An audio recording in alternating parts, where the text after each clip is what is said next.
सुखदेव जी महाराज के प्रसंग में आया, वही प्रसंग में यहाँ पर भी वर्णन किया गया। 3 तरह से मरे हुए व्यक्ति की मुक्ति नहीं है। पानी में डूबकर मरा हुआ, सर्प के डसे से मरा हुआ, और तीसरे नंबर का है जो लड़का, जो कोई भाई स्त्री के चक्कर में, किसी नारी के चक्कर में। कई लड़के कहते हैं उसने मुझे धोखा दे दिया, अब तो मैं मर जाऊं तो अच्छा। शिवपुराण कहती है मरना मती, उसने धोखा दिया है, तेरे माँ बाप ने धोखा नहीं दिया है, तेरे माता पिता तेरे साथ हैं।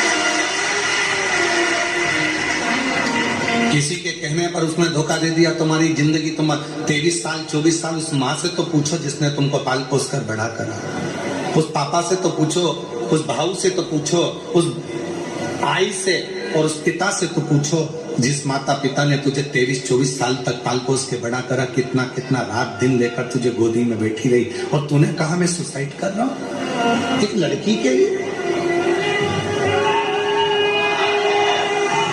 एक लड़की के लिए तू सुसाइड कर रहा है। जरा विचार करो, क्यों, किस लिए?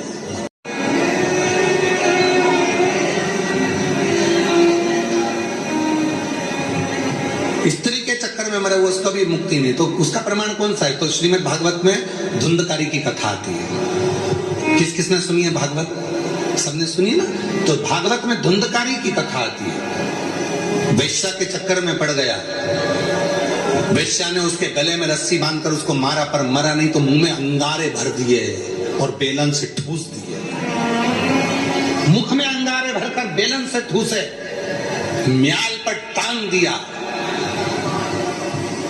तब जाकर उसके प्राण छूटे और वो प्रेत की योनि में पड़ा। ये भी प्रमाण है। स्त्री के हाथ से मरा या स्त्री के लिए मरा, स्त्री के चक्कर में मरा। अब नवयुवक बेटा उन तो समझते नहीं है, धोखा दे दिया उसने, मैं मर गया, मरकर क्या करा, भुगतता फिरा।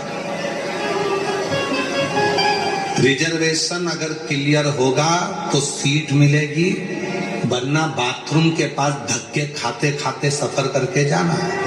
उसी तरह परमात्मा बुलाए, तुम्हारी उम्र पूरी हो और परमात्मा के वहां से निमंत्रण आए तो जाओगे, तो ऊपर तुम्हारी सीट जो बुक है वो मिलेगी, वरना भूत प्रेत यहाँ वहां भटकते रहो, यहाँ वहां डोलते रहो और नरक भोगते रहो, नरक भोग।